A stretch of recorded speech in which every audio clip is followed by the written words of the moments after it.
So guys, inilah dia dua design terbaru yang aku bagi tahu. Ini adalah design Zoro dan ini pula adalah design Dragon. So pada korang, sila dapatkan segera design ini dengan menekan link yang ada dekat sini. Korang boleh tekan dekat link di pin komen yang kita dah sediakan dekat bawah. Korang tekan saja link dan korang akan berurusan dengan admin untuk dapatkan baju ini segera. Saiz daripada S sampailah 7XL. Kenapa aku cakap macam itu? Yang pertama, design dia sangat menarik, cantik, yang belum ada lagi di market. Begitu juga dengan Dragon. Dan yang kedua adalah setiap pembelian yang korang buat, korang layak untuk memenangi 4 jenis hadiah cabutan bertuah. Yang pertama, kita akan bagi action figure yang kita akan offer kepada 15 orang yang bertuah. Kemudian kita akan bagi wang tunai berjumlah RM100 kepada 10 orang yang bertuah. Kemudian hadiah yang kedua, kita akan sediakan phone gaming. Dan yang pertama sekali adalah laptop gaming. So segera dapatkan design Zoro dan juga Monkey di Dragon ini segera selagi stok masih ada.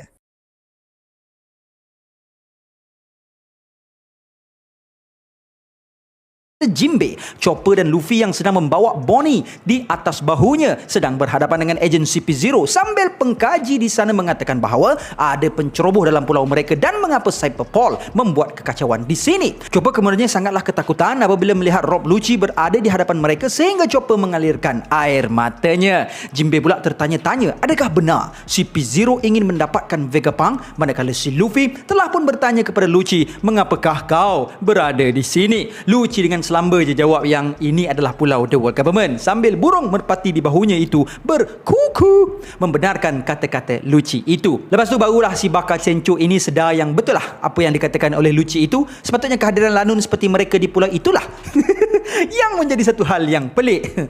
Aduhlah si Luffy ni. Chopper kemudiannya telah mengajak mereka untuk melarikan diri ke puncak pulau tersebut. Kaku kemudiannya mengatakan kepada Lucci bahawa benda ini sangatlah menjengkelkan. Mereka sedang berhadapan dengan Straw Hats Crew. Jewelry Bonnie juga ada di sana. Akan tetapi mereka tidak mampu untuk menyentuh mereka semua memandangkan Luffy kini merupakan seorang Yonko dan mereka tidak sepatutnya berlawan dengan Luffy selagi tidak mendapat kebenaran daripada pihak atasan. Luffy kemudian terus mencampakkan Bonnie kepada Jinbe menyebabkan Jinbe terkejut dengan tindakan Luffy itu. Gitu je si Luffy campak si Bonnie itu.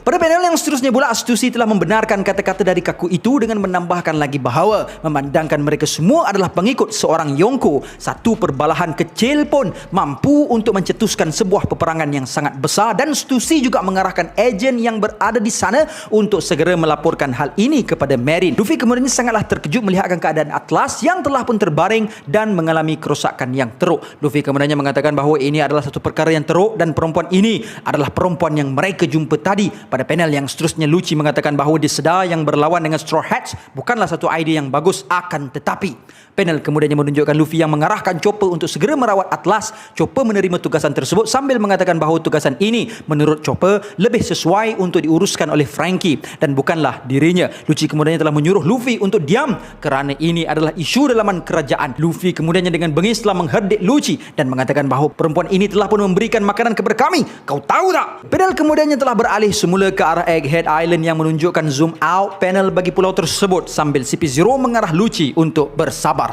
Namun demikian, pada panel yang seterusnya kita dapat melihat ternyata Lucci dan Luffy telah pun berada dalam mode awakening masing-masing dan berlawan antara satu sama lain. Chopper yang sedang berlari mengarahkan Luffy untuk tunggu sebentar, manakala Jinbe mengingatkan kepada Luffy untuk sedar kedudukan mereka di pulau tersebut dan mengatakan bahawa ini bakal menjadi satu insiden yang besar. Panel kemudiannya telah beralih ke arah control room di mana Nami yang sedang melihat pertembungan Luffy dan Lucci dari monitor telah bertanyakan apakah itu? Adakah Rob Lucci kelihatan begitu sebelum ini? Shaka kemudiannya telah mengatakan bahawa perkara ini sangatlah rare. Lihatlah bagaimana kelajuan mereka. Terdapat banyak kes di mana kebangkitan daripada jenis Zoan ini telah pun mengambil alih diri penggunanya daripada personality mereka yang asal. Pada panel yang seterusnya kita ditunjukkan dengan form awakening bagi Neko Nekonomi model leopard milik Lucci sambil dia mengatakan kepada Luffy bahawa jangan fikir yang hanya Luffy sahaja yang sudah menjadi semakin kuat. Kaku pula cuba untuk menghentikan Lucci memandangkan mereka masih lagi belum mendapat kelulusan daripada pihak atasan.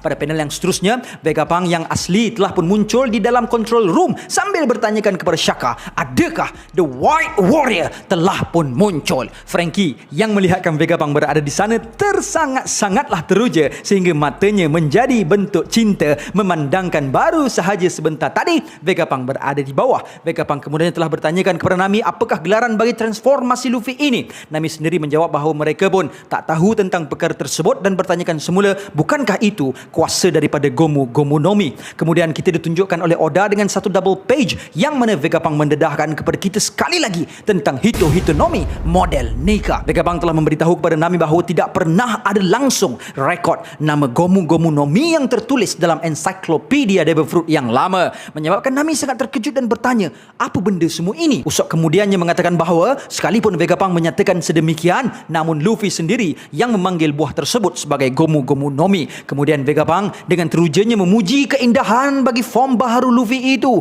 sambil memerhatikan perlawanan antara Awakening Luffy dan Awakening Lucci melalui skrin yang terdapat dalam control room tersebut. Vegapunk mengatakan lagi bahawa form Luffy ini kelihatan sama dengan dewa yang pernah disebut dalam dokumen kuno. Sanji yang terkejut terus bertanya, seorang dewa? Kita tengah bercakap pasal Luffy ini. Luffy ini budak bodoh ya. Kemudian pada panel yang seterusnya kita dapat melihat Luffy yang berada dalam form G5-nya yang sedang melompat ke girangan dan mengelak serangan dari Lucci sambil Vegapunk menjawab soalan Sanji tadi dengan mengatakan bahawa the warrior of liberation yang senantiasa bermain-main dan meletakkan senyuman di wajah orang lain, dan ianya juga dikenali sebagai The Sun God Nika. Nami kemudiannya telah mengatakan bahawa dia tidak pernah pun mendengar tentang Nika sebelum ini. Kemudian pada panel yang seterusnya sambil menunjukkan wajah Luffy yang sedang tersenyum, Vegapunk mengatakan kepada Nami bahawa selayaknya dia tidak mengetahui tentang Nika ini, memandangkan nama Nika ini telah pun dipadamkan daripada catatan sejarah. Kemudian pada panel yang seterusnya sambil menunjukkan Luffy yang terjojol matanya kerana terkejut dengan kehadiran Lucci di hadapannya, Vegapunk mengatakan bahawa akan tetapi selagi manusia masih terus mencari tahu tentangnya, maka kewujudan Nika tidak akan pernah lenyap. Pada panel yang seterusnya pula kita dapat melihat Luffy yang mengelak serangan daripada Lucci dengan lucunya sambil menarik-narik kepala getahnya ke situ dan ke sini dan ke sana. Ada kalanya dia tersengih, ada kalanya dia tersenyum, dan ada juga saatnya dia tertidur.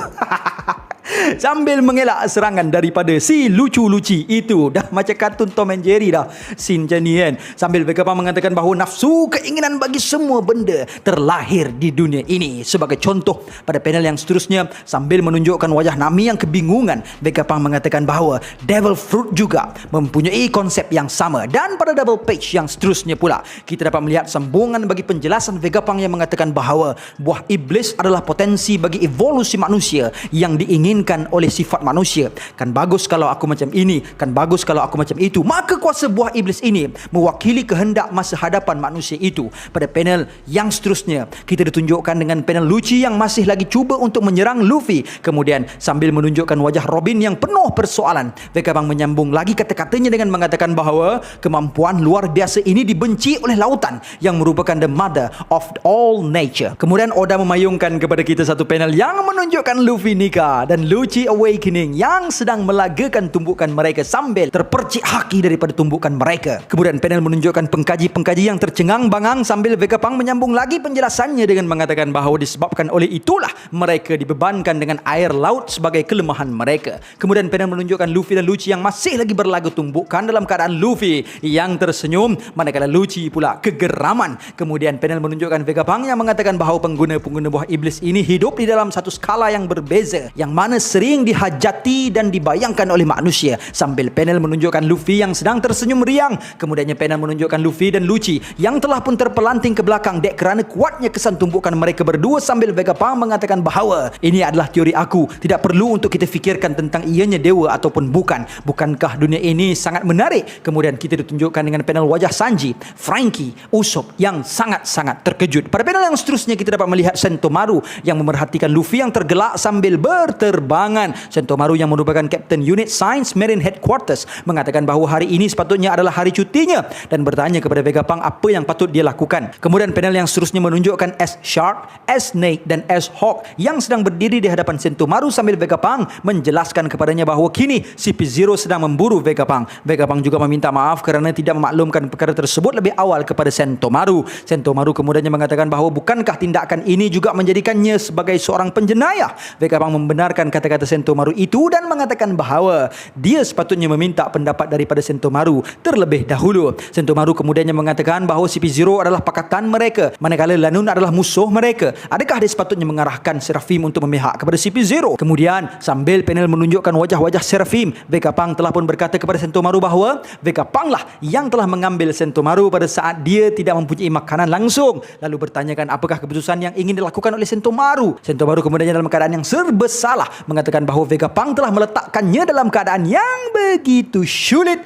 Kaku kemudiannya mengatakan bahawa mereka mempunyai 3 Seraphim dan ianya kelihatan sangat kuat. Kaku kemudiannya mengarahkan S-Bear untuk segera menghapuskan Seraphim yang lainnya. Namun demikian, Stussy mengatakan kepada Kaku bahawa perkara tersebut adalah mustahil dan kini mereka berada dalam disadvantage. Sentomaru kemudian mengarahkan S-Bear untuk menghapuskan kesemua pegawai kerajaan yang berada di sana. Kaku kemudiannya baru teringat bahawa keutamaan yang dimiliki oleh authority chip mereka tidak standing dengan apa yang dimiliki oleh Sentomaru. Pada panel yang seterusnya kita dapat melihat S-Bear telah pun menyerang pegawai kerajaan yang berada di hadapannya, menunjukkan bahawa dia telah mematuhi arahan daripada Sentomaru sebentar tadi. Pada panel yang seterusnya, Stussy telah pun menerangkan bahawa tingkatan keutamaan yang dipatuhi oleh Seraphim ini adalah berbeza dengan pasifista yang lain. Sekalipun Gorosei yang memberi arahan melalui Denden Mushi, ianya tetap tidak berkesan. Sambil kita ditunjukkan dengan tingkatan keutamaan bagi pasifista yang biasa, yang mana nombor 1 adalah Gorosei diikuti dengan Vegapunk, Stella dan Satellite, kemudian diikuti oleh Sentomaru dan akhir sekali barulah pemegang chip keutamaan.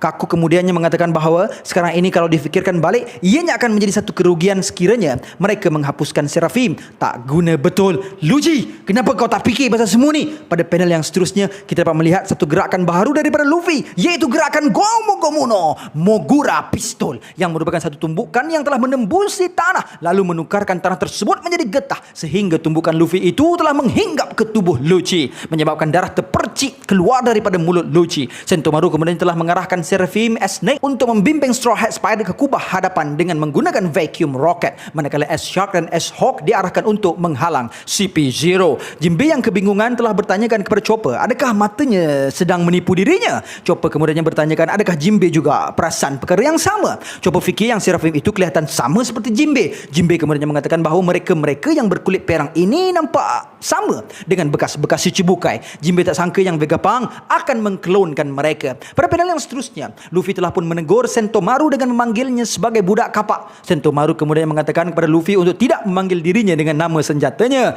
dan Sentomaru juga berpesan kepada Luffy supaya tidak lupa yang mereka ini sebenarnya adalah musuh. Sentomaru juga bertanyakan kepada Luffy adakah dia akan membawa Vegapunk keluar bersamanya. Luffy kemudiannya membenarkan soalan tersebut, memandangkan Vegapunk sendiri yang meminta kepadanya permintaan tersebut. Sentomaru kemudiannya mengatakan bahawa dia tidak tahu sama ada dia boleh mengharapkan Luffy ataupun tidak, tapi siapa sangka yang Luffy bakal menjadi seorang Yonko. Sentomaru juga bahkan tak faham dengan form baru Luffy ini. Namun tiba-tiba Lucci yang berada dalam mode awakeningnya telah pun menikam tangannya menembusi dada Sentomaru yang sedang bercakap dengan Luffy itu. Pada panel yang seterusnya, wajah Nika yang riang tadi kini sudah hilang dan ekspresi wajah Luffy sangatlah terkejut dan marah melihatkan tindakan Lucci itu sambil menjerit memanggil nama budak kapak. Panel yang seterusnya menunjukkan kepada kita Sentomaru yang berada dalam keadaan yang nazak. Pada panel yang terakhir, kita ditunjukkan dengan wajah awakening daripada Lucci yang mengatakan kepada Sentomaru, Seraphim mematuhi arahan daripada engkau. Kami hanya perlu membunuh menara kawalan mereka. Kita ditunjukkan dengan Luffy, Nika yang sedang berlari menuju ke arah Sentomaru yang telah pun terjatuh ke tanah selepas diserang oleh Lucci sambil memanggil Sentomaru dengan panggilan budak kapak. Pada panel yang seterusnya, Luffy yang berada dalam keadaan mata yang terjojol seperti kartun telah pun meminta maaf kepada Sentomaru kerana telah mengganggu perhatian budak kapak tersebut. Sentomaru kemudian telah memberitahu kepada Luffy untuk tidak memandang rendah kepada dirinya,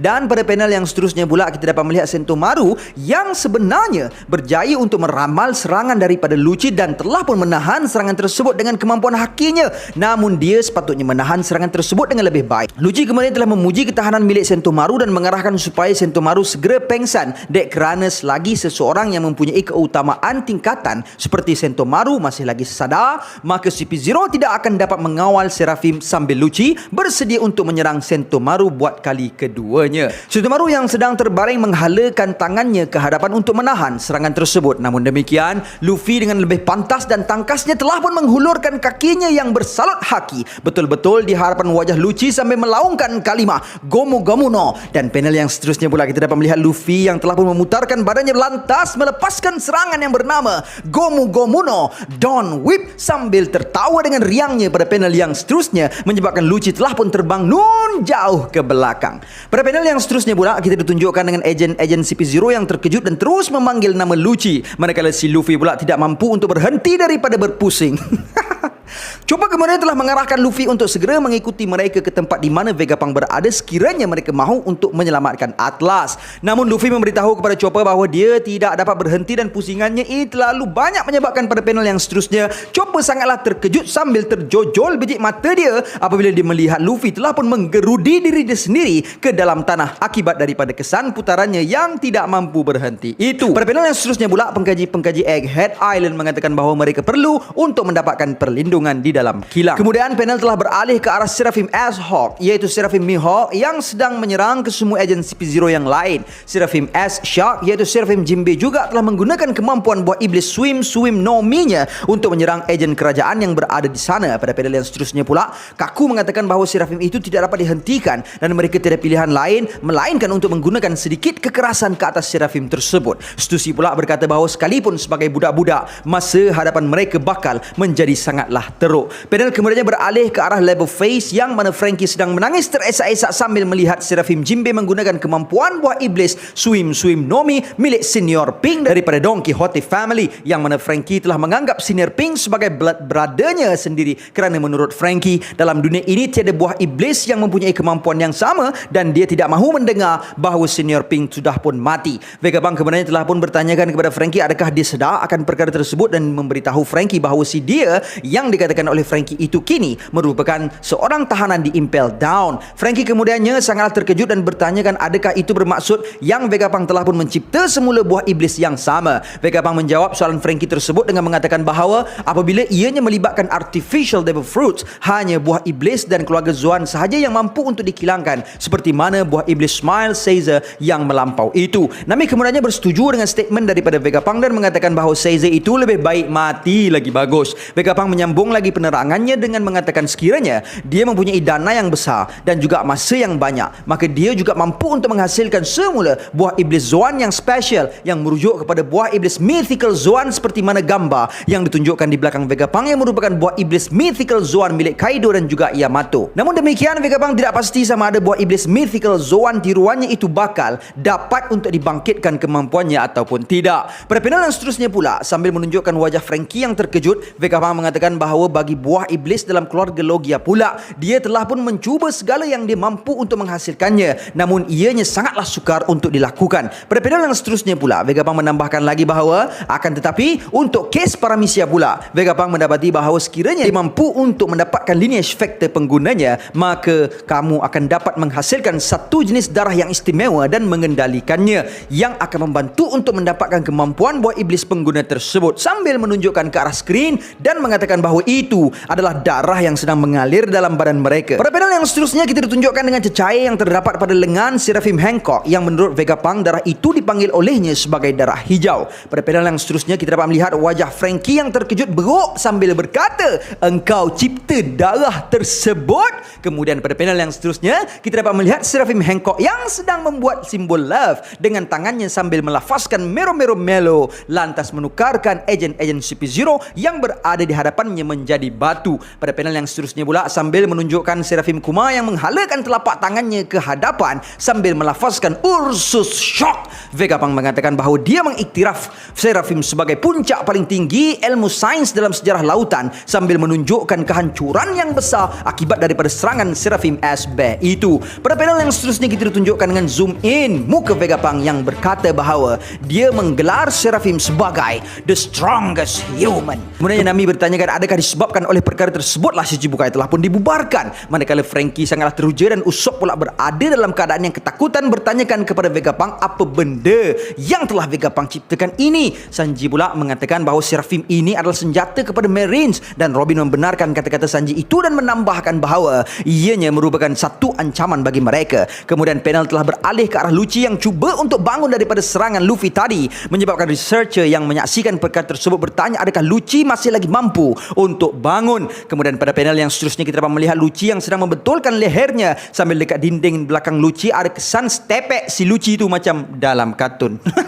Dia kemudiannya telah tersenyum melihatkan Sentomaru yang sedang cedera parah dengan lafaz Soru. Dia telah pun meluru ke arah Sentomaru dengan pantasnya, namun tiba-tiba satu kepala besar selayaknya kepala gergasi milik Luffy yang sedang mengangakan mulutnya telah pun muncul dari bawah tanah betul-betul di hadapan Lucci. Lucci sangatlah terkejut menyaksikan perkara tersebut. Luffy dengan pantasnya telah pun menutup mulutnya itu untuk menelan Lucci, akan tetapi Lucci berjaya untuk melarikan diri dengan gerakan skywalknya. Luffy yang mempunyai batu dan tanah yang banyak dalam mulutnya itu telah merenung ke arah Lucci dan meludahkan batu-batu tersebut secara bertubi-tubi kepada Lucci yang sedang terapung di udara. Lucci telah menyalut tangannya dengan Busosho Kohaki untuk menumbuk batu-batu tersebut. Pada panel yang seterusnya pula, Luffy telah pun menyandarkan badannya ke arah satu terowong yang terdapat di sana, lalu meregangkan terowong tersebut menjadi seperti tali pada gelanggang WWE yang sering digunakan untuk melancarkan serangan kepada lawannya. Pada panel yang seterusnya pula kita dapat lihat Luffy yang bersedia untuk melancarkan dirinya dengan mengungkapkan Gomu Gomu no. Kemudian pada panel yang seterusnya Luffy telah pun mengambil sebahagian daripada resin getah yang terdapat pada rambut padanya dan menukarkan ia menjadi sebuah goggle yang berkilauan, lalu memakainya seraya melepaskan diri dari terowong yang telah diregangkan tersebut dan meluncur laju ke arah Lucci yang menyebabkan Lucci sangatlah terkejut sambil mendengar Luffy menyebut kalimat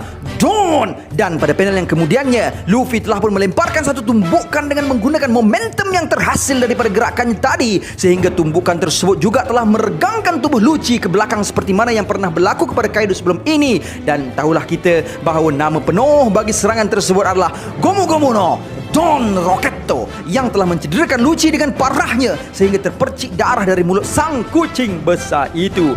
Sehingga kan pada panel yang seterusnya Lucci yang sedang menjunam ke bawah bermonolog menanyakan kuasa apakah yang digunakan oleh Luffy ini. Luffy kemudiannya tergelak berdekah-dekah melihatkan Lucci yang terhempas ke tanah dan Lucci mengatakan kepada dirinya bahawa dia hampir tidak menyedarkan diri, menunjukkan betapa besarnya kesan serangan Luffy itu terhadap dirinya. Panel yang seterusnya pula menunjukkan Chopper yang mengatakan bahawa ianya adalah melalui sana dan ternyata apa yang dimaksudkan oleh Chopper itu adalah laluan bagi vacuum rocket yang sedang ditunjukkan oleh S-Snake kepada mereka semua. Jinbe kemudian telah mengucapkan terima kasih kepada Seraphim Hancock itu dan mengatakan bahawa Seraphim itu jauh lebih baik daripada Hancock yang sebenar, menyebabkan S-Snake menjadi tersipu-sipu malu selayaknya sifat yang dimiliki oleh buah Hancock. Chopper pula sedang mengarahkan Luffy supaya cepat, memandangkan hanya tinggal seminit sahaja lagi sebelum vacuum rocket itu berlepas. Pada panel yang seterusnya, operator vacuum rocket itu mengarahkan supaya mereka tidak menaiki roket tersebut pada minit-minit akhir. Sentomaru kemudian telah memanggil Luffy dan mengamanahkan kepada Luffy untuk menjaga Dr. Vegapunk. Luffy kemudian telah menerima amanah tersebut dan berjanji akan membawa Vegapunk keluar daripada Egghead Island. Panel yang seterusnya pula menunjukkan terowong roket tersebut sambil operator membuat pengumuman bahawa sekarang adalah masa untuk berlepas. Pada panel yang seterusnya pula kita dapat tengok betapa lajunya pergerakan vacuum roket tersebut sehingga kan wajah getah Luffy menjadi penyek ke belakang sampai si Bonnie pun terkejut bila tengok muka Luffy dan bertanyakan siapa pula ni. Chopper berkata bahawa roket tersebut sangatlah laju. Bonnie yang baru tersedar pula bertanyakan di manakah mereka sekarang dan di manakah Vegapunk. Luffy memberitahu pada Bonnie bahawa mereka sedang berada di dalam vacuum rocket dan Jinbe menambahkan lagi bahawa banyak perkara yang telah berlaku semasa Bonnie pingsan dan Luffy akan menjelaskan segala-galanya nanti. Pada panel yang seterusnya kita ditunjukkan dengan panel betapa lajunya vacuum rocket yang melalui terowong tersebut sambil operator memberitahu bahawa mereka sedang bergerak dari Fabrio Face ke Lab Face. Pada panel yang seterusnya pula yang menunjukkan wajah Luffy yang menjadi seperti Vegapunk yang sudah tua dengan lidahnya yang terjelir keluar. Operator memberitahu bahawa mereka telah bergerak selama 32 saat. Kemudian pada panel yang seterusnya pula menunjukkan mereka telah pun sampai ke dalam ruangan Lab Face. Kemudian kita ditunjukkan dengan satu zoom out panel yang menunjukkan Lab Face sambil adanya arahan yang mengatakan bahawa Egghead Frontier Dome sedang dikukuhkan. Amaran ada penceroboh. Apabila kesemua pengkaji telah masuki kilang, maka semua kilang akan di lockdown.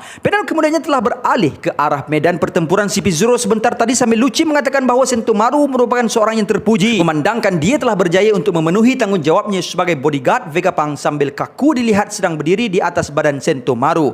Kita kemudiannya ditunjukkan dengan panel Sentomaru yang sudah pun tidak sadarkan diri sambil kaku mengatakan nasib kau tak baik Sentomaru. Stussy kemudiannya memberitahu kepada Lucci bahawa mereka telah pun diarahkan untuk menantikan ketibaan Marine. Lucci kemudian berkata bahawa sekiranya mereka akur dengan arahan tersebut, maka pasti Luffy dan Vegapunk akan berjaya untuk melepaskan diri. Panel kemudiannya beralih ke arah luar lab face sambil Nami bertanyakan adakah benar dia menjadi sasaran bagi the world government. Bukankah dia merupakan manusia paling bijak yang pernah hidup? Bukankah kehilangan dirinya bakal menjadi satu kerugian besar bagi kerajaan? Vegapunk kemudiannya bertanyakan semula kepada mereka, habis tu korang fikir yang orang paling bijak macam aku ni akan dijadikan tebusan untuk berhadapan dengan korang ke? Aku tak ada pun niat nak jadi macam tu, kata Vegapunk. Nami kemudiannya membenarkan kata-kata Vegapunk itu dan mengatakan bahawa Vegapunk bakal menjadi beban untuk mereka dan mengarahkan untuk menghapuskan Vegapunk dengan muka yang selamba dan kerasnya. Usopp sangat terkejut melihatkan reaksi Nami itu dan memberitahu Nami untuk tidak senang-senang mengatakan hal seperti itu. Vegapunk menambahkan lagi bahawa kemunculan seorang Yonko pada masa seperti ini di pulau ini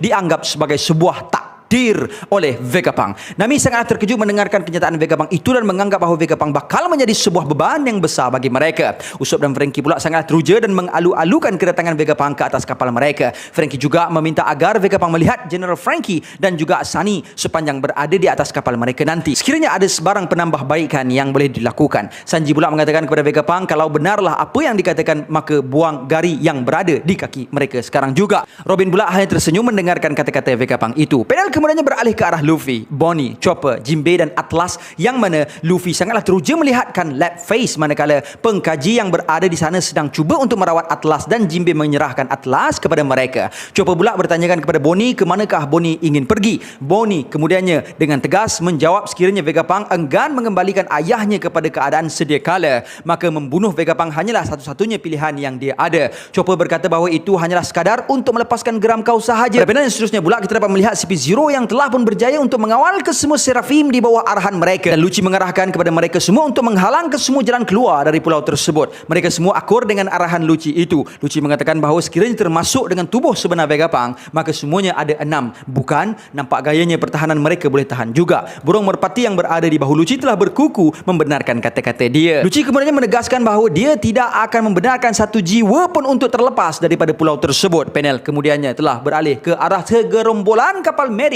yang sedang berlayar menuju ke Egghead Island. Kizaru berkata, jadi kru Mugiwara telah pun menjadi sekutu kepada Vegapunk, bermakna ianya akan menjadi sangat mudah bagi mereka untuk melepaskan diri. Akan tetapi aku rasa yang segala-galanya tidak akan berlaku seperti mana yang mereka jangkakan. Teruskan rancangan kita, kerahkan sebanyak mungkin kapal perang ke Egghead Island dan chapter pun tamat. So guys, that's all I have untuk perkongsian pada kali ini. Gila tak gila kan chapter ni guys. So please drop your comment down below tentang chapter ini dan insyaAllah pada masa akan datang aku akan baca komen-komen korang. Dan insyaAllah see you guys in the next video. And until then my gang, there is no God except Allah. Assalamualaikum warahmatullahi